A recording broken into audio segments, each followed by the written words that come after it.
Hi, welcome to Periodic Shedding, a candid podcast by women for everyone. I'm Srujani and I'm joined by my friends Apurva and Ramona. We're three Indian women in tech putting in some weekends to create a platform for intersectional feminism that encourages learning with love. Today we're talking about the silence of women. Being vocal about issues is critical to positive feminist change, and yet, many of us, while having reasons to speak up and be bold, have many more reasons to not do so. We talk about the barriers that people face in different surroundings, what social and cultural norms have impacted this, and why it's important that they do speak up at the end of the day.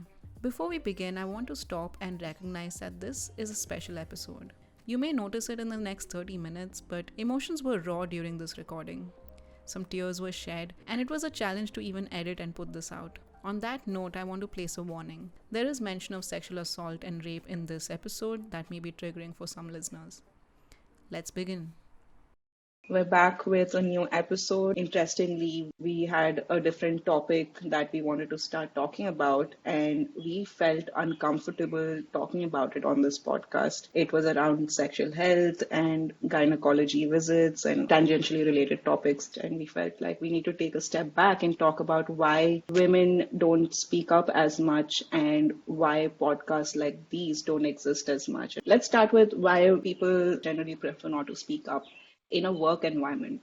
It could start with a cultural settings. It's almost not on the individual, but the indications that the environment gives that this is a welcome topic. It's something that people are okay hearing out, and you don't have a fear of retaliation or consequences. The work environment that I was talking about in one of the previous episodes, where I would wear a dress to work and I found myself being uncomfortable wearing that dress. The moment I realized I'm second guessing what I'm wearing every morning, it made me feel like that's not the environment I want to live in. It definitely doesn't help if most of your colleagues are men. In that environment, most of my colleagues, my boss and my boss's boss were men, and I don't think I felt comfortable even talking to them about it. Maybe it comes from general life, even in our own families and friends. Maybe we talk to our female friends more about these issues than men. Maybe that's why it kind of carries over into the workplace, where it's just not a thing you are immediately able to set apart and talk to men about.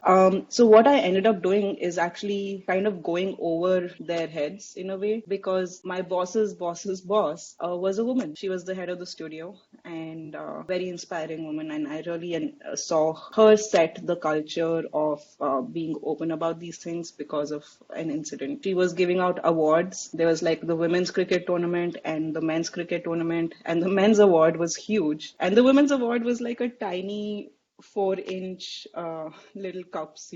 And on stage, when she was there to present the awards, she was given these little cups when the women's team was announced, and she said, "Excuse me, why is this so small?" And she gave it back, and she announced right there. She turned around and she announced on stage and said, "I'm sorry, we're not going to give out the women's award this month because we need to get the right award. So next month we'll do it again." A month later, they got the same sized award and gave the women's team the same sized award. So she set a tone of, you can call out things that are uncomfortable. And it's so important that women in leadership set that tone, because it helped me at least come up to her and tell her I'm uncomfortable with some of my surroundings. And it kind of went down the chain. So then my boss spoke to me, and he's these are the words that ended up being exchanged. He said, "Oh, well, so if you wear a nice dress, I'm not supposed to say your dress is nice." That's like, he was confused. He was uncomfortable with this conversation. So it made me feel like it was clear to me that I did the right thing by not going up to him first, because if I would have gone up to him, I would not feel validated, because his first reaction was invalidating it.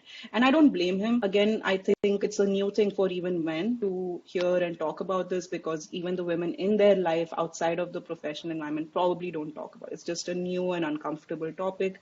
And I don't think he meant it with malice. He just was confused.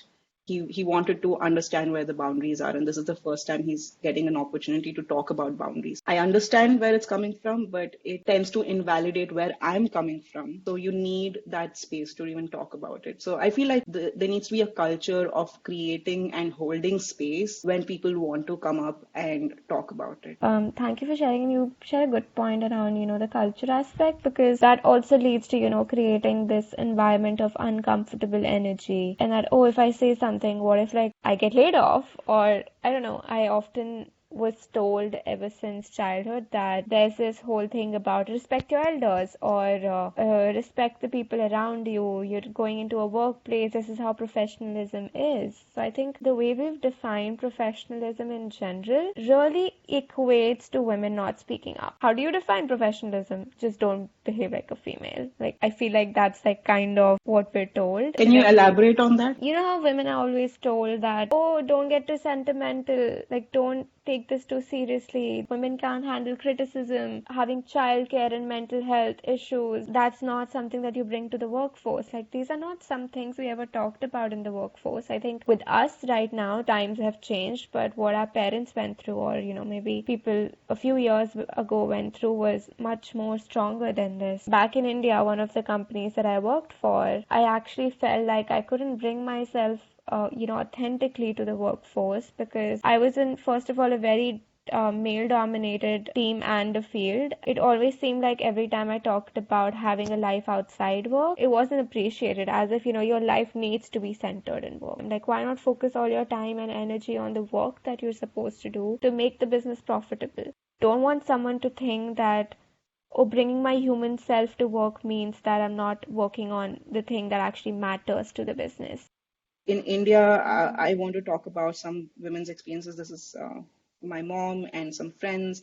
The bathrooms are not made for women, or they don't have bathrooms for women in their workplace, and they still don't get to speak up about it because they don't want to be disruptive, and they're afraid that they don't look like they're focusing on their career because what they spend time doing is talking about these other things. So there's also this fear of like, oh, I won't grow in my career if I focus on the wrong, quote unquote, wrong things. Companies put a foot forward with respect to communications and PR, but if you really think about, like, are your employees actually feeling okay enough to talk about it? I don't Yeah. think many of us are. Like, you see a different front on their LinkedIn and website versus you see when you're part of a company. And I think that's a gap that needs to be filled. And I don't think we're close to filling it yet. I think there's a lot that needs to be changed before we do that. Feminism is not just a women's issue. It's an everybody issue, but it's often treated as like, oh, yeah, the women are doing the women thing, the feminism thing. And that kind of is detrimental to the overall effort. I think there is an aspect of self-doubt. I feel that my deep-rooted feelings related to problems of why I don't speak up in workplaces, at least previously, were mainly because I was not sure how they will be received. In a professional level, I was always intimidated because I was like, oh, it's going to show me as somebody who's incapable.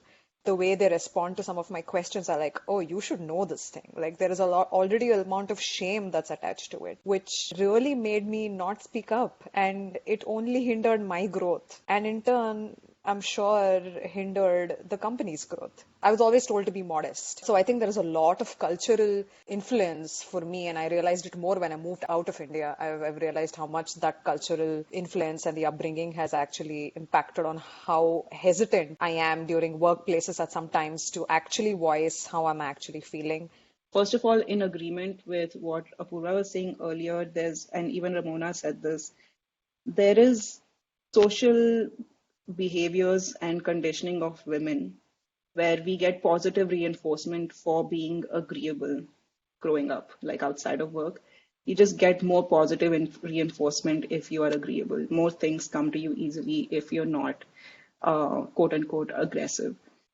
But you show up at the workplace, and the things that are rewarded at the workplace is being kind of aggressive, I guess, or is being loudest in a room. So many times in my over my career, I have seen men join my team that have the same experience as me, just donning this responsibility, donning this thing of like way more ahead of where they are at already. They just are so much more confident, and it really inspires me, to be honest. I don't think it's a bad thing at all. It's something I need to learn because I haven't been conditioned to kind of just assume that responsibility. So I've really appreciated and made friends with the men that inspire me, that are the same age as me, same experience as me, but just jump into things more freely.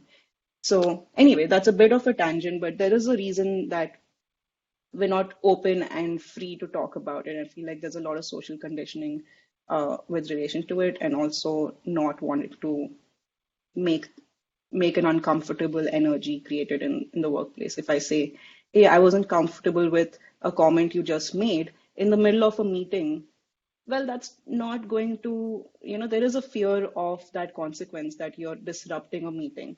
You are not being efficient, or you're talking about feelings. Talking about feelings is not a workplace professional thing. Like Ramona was saying, there's a few things that are painted as professional and unprofessional. And talking about feelings is still an unprofessional thing to do because it doesn't directly benefit the profits you're making for the company. Let's move on to personal stuff. So this is outside of the workplace.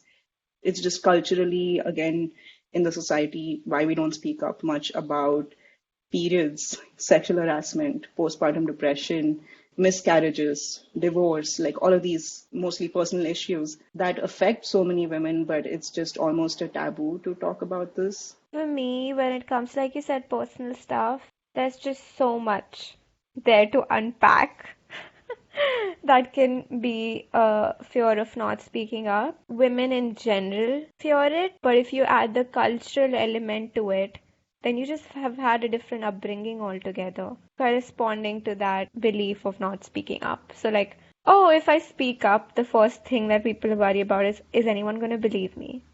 And that's just the first, like, that's just the first step. And that's not even cultural, that's like universal that women feel. So that's one of the first points that I want to address. But then the second one probably is like, you think that people believe you. Then there's this whole standpoint that, does anyone want to hear your story? Does your story matter? How is it going to affect your other personal relationships and your professional relationship? Because I I have a very different life than what my parents had planned for me. And there's still a gap that we're trying to fill in, in that life that we couldn't align well with. And that is usually resulting in me not sharing a lot of things. Everyone says it starts at home. It starts at home when you start sharing how you're feeling about certain things. Oh, if you're going and changing the world, change it at your home first. But I feel like we miss out on a lot of part of like how generations have just changed drastically between us and our like my Indian parents. So even though if I'm thinking about sharing something that I really want in the public, I don't because I'm like, my parents don't know about it yet, and this is probably not going to be a good source of information from some other third party. I've always had a different life than what was culturally accepted back in India, and sometimes I do feel the fear of coming out and sharing the struggles and life I've had because it's going to hurt my parents that I've been through so much that they're not even aware of. So even though I'm the person getting hurt, I have to think about the entire society before taking a step. That's a lot of work. I so agree with you. Yes, you're hurt and you have things to share, but you're also worried about how that will make the other person feel. Oh, you have never heard this before, and I don't want to make this uncomfortable for you. So it comes back to like fear of like creating an uncomfortable energy or a hostile environment. But these are difficult conversations to have. Just by the nature of what they are. And we consider the mental health effect it has on the other people, the energy that you're creating, the hostile environment that it might manifest just by the nature of it. So before we move forward, I want to recognize and point out that we are being vague about what these things are that we're going to talk about or we don't talk about. And that's purposely vague. I think it's kind of meta in that we're talking about why we can't talk about these issues. So by nature of that, we are unable to actually be specific. Women listening to this already know what we mean, Yeah. if I'm being honest.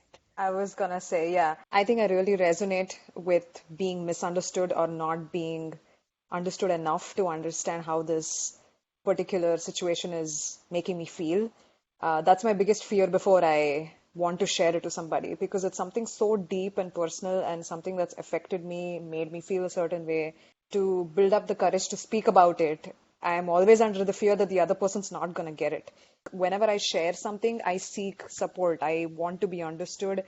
I want somebody to empathize with me or sympathize with me, basically validate that how I'm feeling is okay. Sometimes, rarely, is easier to deal with it by yourself, but sometimes it also gives me huge relief when I make that effort of actually sharing it. But I think that's the gamble all the time. I'm like, okay, there is a chance it could just spoil my mental health for the day and just make me feel even worse, or sometimes it might make me feel great too. So ultimately, I think it's very hard to strike that balance where I feel okay talking about something when I know that it's going to be received well enough. It's a two-way game, right? Sometimes I'm like, oh no, why can't I just be honest? But sometimes I'm also not in a stage to receive that honesty from the other person. It sounds like a fear of judgment. A, like I'm creating a hostile energy. B, if I do bring it up, they may or may not believe me. C, if they believe me, they might judge me for it. D, if they judge me, I might not be able to maintain the relationship the way it was. Being looked at with like too much sympathy, that's kind of what I feel like I am also afraid of is sometimes even if the person's going to believe you and be supportive, the support itself might not come in a way that's healthy for you. It might make you look at yourself as a victim, as if like something is really terrible in your life when it's all you need is know that your friends are here for your truth. Now I'm learning to tell people, hey, I'm going to tell you some things. I don't want you to interrupt me. I don't want you to give me advice. Like I'm very clear about what I need from the other person. So I create that space for myself and then I put out what I need to put out. Literally every woman that I've spoken to has been through this range of, let's say, sexual assault, right? From catcalling, being uncomfortable in a situation, being stared at, being stalked, to rape. That spectrum, every woman I know that I've spoken to about this falls somewhere in the spectrum. And I'm just going to pick a situation from the, I guess, shallower end of the spectrum. I was talking about how people get molested on public transport. Someone said, oh, I would definitely like punch this person if that happened to me. And that's just coming from a place of like, yes, they believe you, they believe that this happens, they're trying to help you and be on your side. But that's just like a terrible response because it makes me feel like, oh, was I too dumb to not react the way, it like you should have done this, or I would have totally punched that person. But no, when you're molested in a public place, you are in shock. Like it takes time to process and then say, okay, this is the reaction that is appropriate. There's a lot of feelings that come out when you undergo something like this. So, but yeah, there's that other reason that people don't bring it up is because I feel like the responses, even if they're well-meaning, are sometimes detrimental to our own mental health again.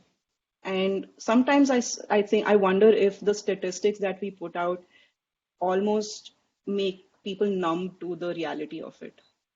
People are like, yeah, if it happens to every woman, what can we do? People are almost in despair, like they kind of let go of their like. And when I say people, I am thinking about, in my experience, the men that I've spoken to say things either like, oh yeah, I'm not surprised that happened. This other response is like, oh my God, women have to go through so much. I'm glad I'm not a woman. But don't you feel shitty that you're a guy?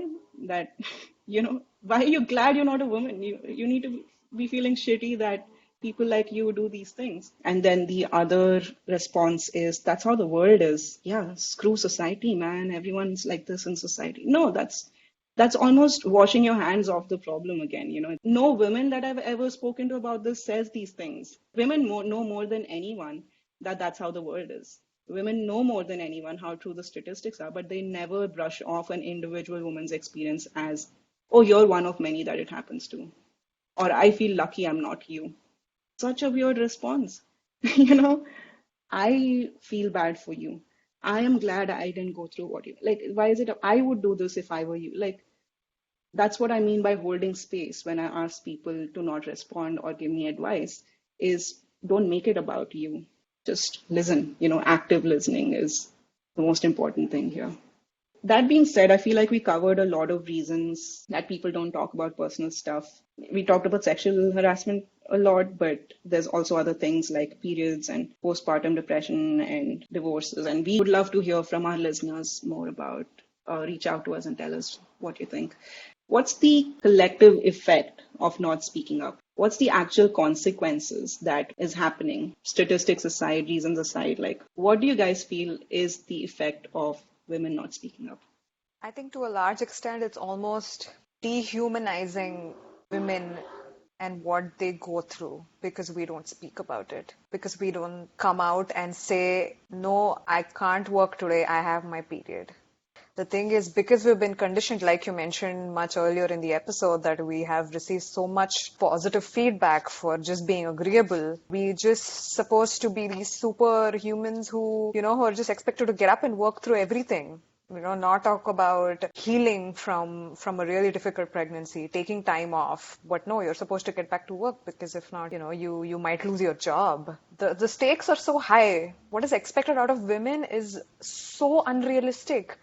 We're human beings. Why are you dehumanizing every struggle we go through? And the more we don't speak about it, and keeping in mind that it is difficult to speak and everything that we've covered, but I think the effect of not speaking about these struggles and actually, not being honest about how much all of these, things like, being back from a difficult pregnancy, but you have to go back because you have only a limited amount of leaves and you have to get back to work. But there is so much that has changed physically and emotionally for a woman at that point of time.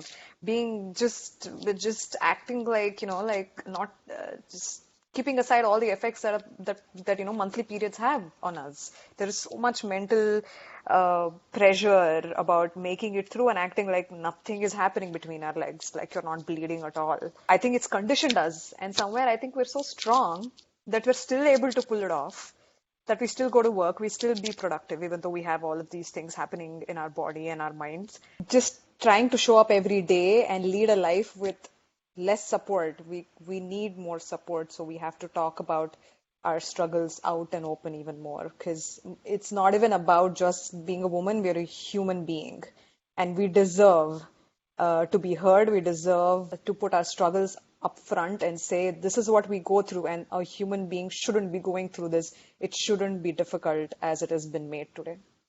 There's just not enough empathy created for what it takes to just show up to work as a woman. Not speaking up for personally made me realize that I'm not alone in this. I mean, I felt like I was alone in this. The reason for not speaking up was obviously so many reasons that we already addressed, but there was an inherent reason which was like, oh, I'm not alone in this, but I always felt I was alone in this. Like when I talk to other women now and I opened up about some of my stories with other women, I realized so many of us feel the same way. It's like not knowing a world that does exist outside being in a shell. And for me, literally, this past 1, 2 years have been all about discovering that we're so much living in a shell. And that's why, I always keep thinking about those people. It's like, how do we reach those particular girls and women who are still in their shell? It's still easy to talk a little bit to other women who've discovered the life outside the shell, but I always feel for the women who are still in that shell, who are still around people who don't appreciate them, who shut them down, who just don't let them be their authentic and amazing self. If you look outside, if you look at the broader perspective of, women who are not misogynistic themselves, there are women who want to empower each other. Three of us are sitting in this particular room. Like, we discovered the life outside this shell. We've grown. We've honestly, all three of us have grown into wonderful beings. And it's just that constant thing that I often think about is like, if I knew relatability existed, if I knew I wasn't alone, I probably would have been way more badass by now. uh, that's for me is the strongest, is just you're not alone in this. There are people with you. And that's why Me Too gained that traction that it did. It's It's not even wanting retribution. It's not even wanting to put the person to shame or put the perpetrator in jail. It's more about showing solidarity. That's what's most powerful about it, is that you're not alone. One other effect of not speaking up, kind of coming off of that, is that if you don't speak up, things won't change. We all want this change, but we need to make people aware what the changes are and why it's not okay the way things are right now. One of the reasons we started this podcast is exactly for this. Put it out in the ether. I hope there's people listening to this. Put it out in the ether. There's like at least 3 Indian women out there that will feel the way we feel. And if we can relate to each other between the three of us, I hope that more than the three of us can relate. Being authentic and genuine and honest with our thoughts and words and where we are, I believe is helpful for people to understand they're not alone, but also for people that have not been through it and people in positions of power to understand where people come from, even if they're showing up and being amazing and whatever. But there's a cost that we're always paying, and we need to make people aware. And so that's why I don't anymore accept responses like, hey, that's how society is. Well, we're all part of society. It's not like an us versus them thing. If we are not actively talking about it, then society is not actively talking about it. I'm trying to put the onus on everyone that's listening, that either take more conscious action in speaking out and using your voice, or if you don't have something to share, if you're someone who's not been through these things, learn to create space for other people. The companies and maybe even families and friendships maybe have spaces like, hey, you can talk to us about anything you want, right? If there's a problem, tell us. Like, you have these channels. It's already great that that's there, but I want it to change to creating space and asking, hey, is there something we need to know about? I would almost encourage managers to talk to their female employees and ask what it's like to show up. Because women are not going to show up and start shouting their problems at the top of the roof because of all the reasons we discussed. So you need to start asking women. I want us to talk about how we overcame some of these fears, at least between the three of us. How did we empower ourselves to speak up more, and how that changed for you? Like Ramona said, we've all lived in those shells. I want to emphasize the fact that the way that we're talking right now with this openness, we weren't born with it. We inculcated this. And for me, it's very new, actually. Just 2 years ago, I would probably still be a little scared to use the term feminist for myself. So it's a learning process, and I want us to maybe talk about that and highlight that a little bit. The first thing that helped me the most was to validate my own feelings. This is as real an experience, even if I don't find people who might have had the same experience. Trying to talk about it with people who are close to you, it's very hard, but time and again I try to be very unattached to the way they would respond. I'm trying to focus more on me voicing it out loud, the amount of relief for my own mental health it's bringing in, rather than just seeking validation constantly from somebody else outside. Because as much as support means the world to me and it's empowering, I understand that people will not be able to provide the same amount of support all through. And it also hugely depends on their own life experiences. So voicing my opinion has both like societal benefits, I'm sure, and also a lot of personal relief. I just feel like I'm standing up for myself. I have a very, again, obscure reason that I changed and started becoming more vocal. I have a baby niece. She's 1 year old. Something clicked in me and felt like I know how to navigate this world. We figured it out. We don't have to change the world. I was one of those people that said, this is how society is. Like, just don't take a cab late at night. Just don't go out. Don't go to these areas. Don't wear these clothes. We had to go through some shitty situations to then come to a point where we know how to navigate life. If someone's trying to molest me in a public place, I think I am more equipped to handle that. But why should I be equipped to handle that? Why should that be the world that we live in? So when my niece was born, something just switched in me, and I said, if 20 years from now she's fighting the same fight that I'm fighting now, that's a big failure on my part. As an aunt, as a woman, as just a person, as a human being, if you're not leaving a better world and you're saying this is okay, just be wary of men. Let's teach our daughters and our daughters' daughters and their daughters to be wary of men. Don't wear short clothes, don't wear revealing stuff. If we're going to keep doing that for every generation, we're failing as human beings in society.